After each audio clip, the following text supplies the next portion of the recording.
I am recording this completely on a whim. Walked out of my house just now into my office and decided that now was the time to do the podcast. And let me tell you a little bit of the story of why. Because I hope that me not taking my own advice and now finally fucking taking my own advice is going to help you do something that you've been thinking about doing for a long time. I'm using really shitty headphones that I bought for about $15. I'm using an old mic. I plan to get a new one. And I'm just talking into my computer. I have bought a really expensive camera. I have bought a really expensive mic. I do not know how to set them up. They have been sitting in my office for over a month, and they took about 2 months to figure out what mic and what camera to use. And I'm telling you all of this because my advice has always been historically do stuff, do it imperfectly, and then figure it out as you go. Imperfect action is better than perfect inaction. And yet, I didn't take my own advice, and I've been thinking a lot about why, and I've been thinking a lot about what I wanted to write for my first episode. I actually wrote 2 complete scripts for this episode, full-on scripts, 3,000-4,000 words each, and I've trashed them because I looked at them and I'm like, these are kind of shit, because I don't know what this podcast is yet. I've done 3 podcasts already. I've done 400 episodes. I've done over 150 guest appearances and other podcasts. I'm not new to podcasting. I'm not new to talking. I like the sound of my own voice. That's not the issue. The issue is that I put tremendous pressure on myself every single time I put out a piece of content.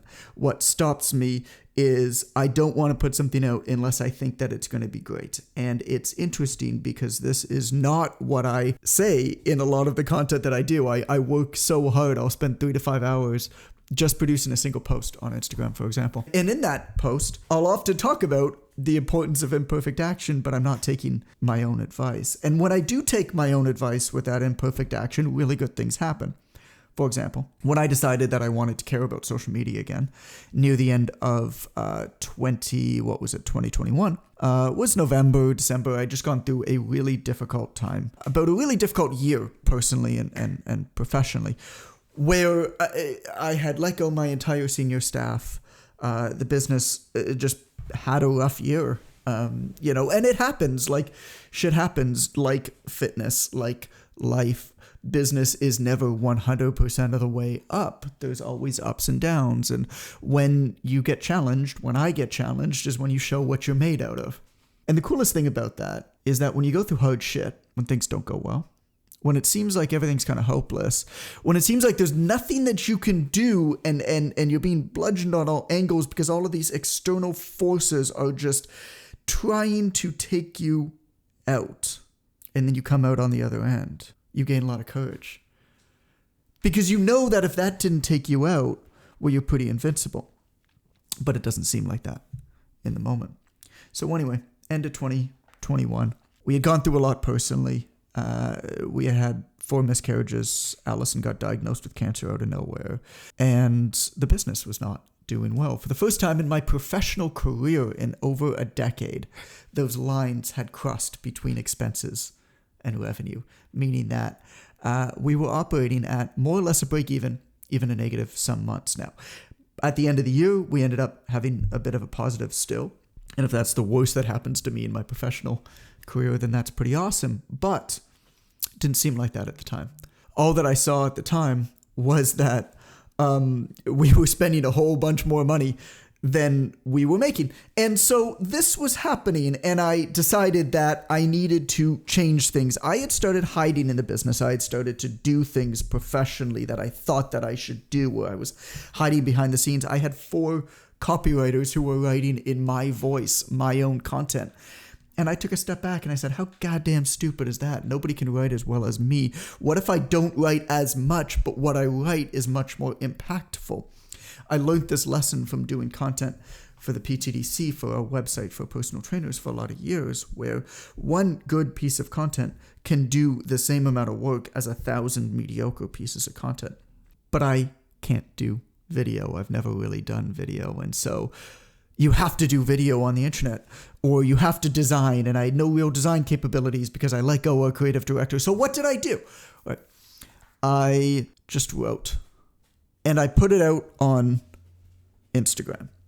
And I wrote a note on Instagram, and it was so imperfect. It was so ugly. It was so wrong for that medium. But people liked it. And so I did it again. And then people kind of liked that. And people didn't like it every single time that I did it. Some of the times my message missed the mark. But for the most part, people seemed to resonate with it, and it was different. But most of all, it was me.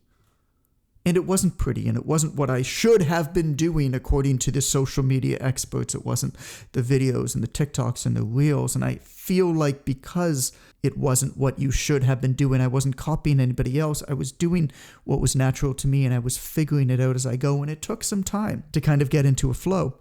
But as I wrote more, the types of person who liked that type of material started to resonate it and find it and share it with others. And good things started to happen. And I tell you all of this because the lesson that I learned from that period at the end of 2021 in November, when I started writing, it took about 6 months to get going and build back up on social media and take back control of my company that I had. I'd still owned 100%, but had lost to a bunch of managers and stuff like that, was that at a certain point in time, you've got to just stop thinking and start doing. Because at a certain point in time, I feel like you just know too much about shit. I am so confident in my ability to figure out the next step. I have zero confidence in my ability to know all of the steps.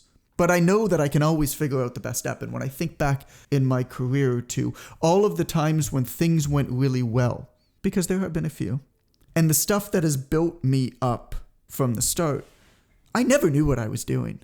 I can go back and I can paint this rosy picture of how everything worked out, and I can post-rationalize and I can tell you this story and smooth out the edges. But the truth is, something sounded like a good idea. I did it without much thought, quite like me sitting down, talking to you right now. And then I figured out the next step. I don't know how podcasts get on the internet. I have no idea how podcasts get onto Spotify. I don't know what the name of this podcast is going to be. I don't know what the image is going to be. I don't know what the description is going to be. I don't know how I'm going to promote this podcast.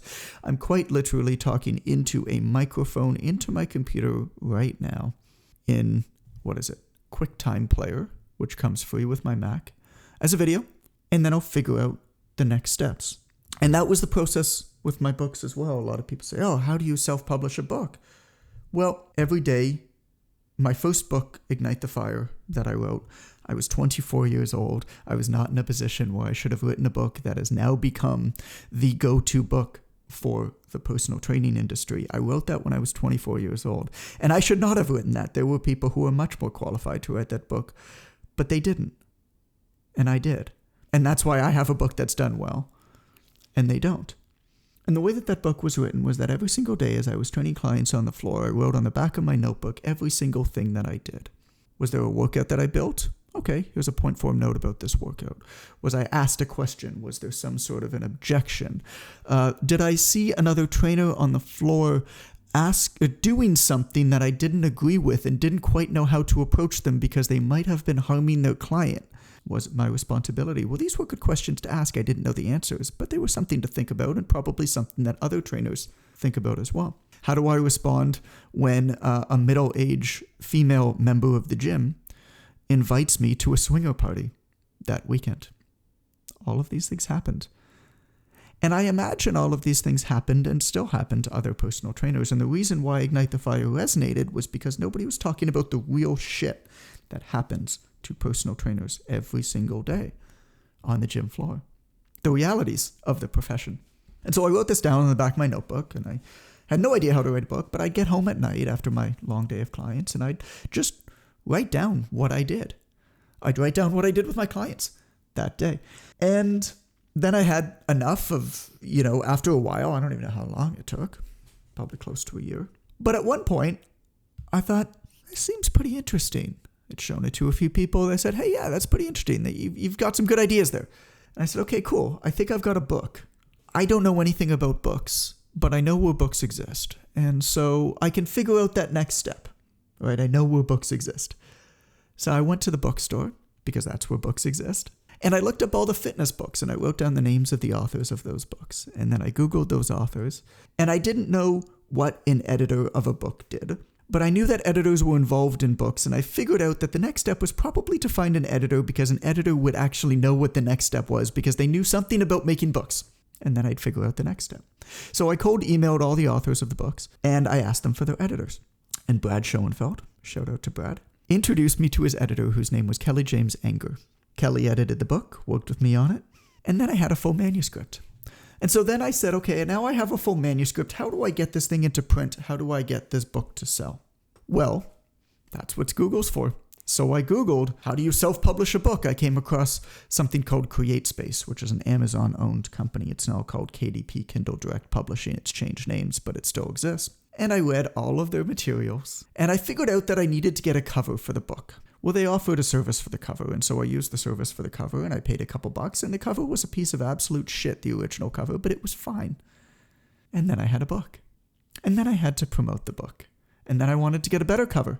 And then I had to generate leads, and then I had to start a website, and then I started having to write on the internet, and then I needed to get attention from people on the internet for my website, and every single piece of it was figuring out the next step. One step at a time. And yet here I am, 12 years later. That process started in 2010. I'm 36 years old, and I haven't learned my lesson.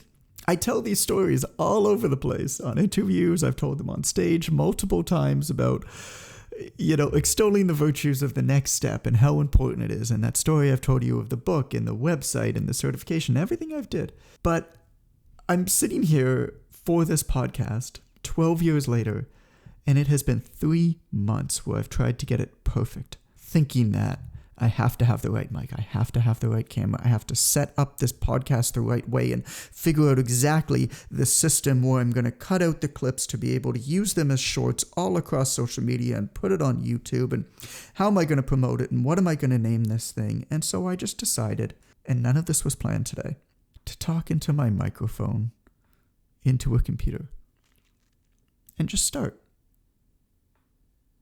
And I'm going to figure out the next steps later.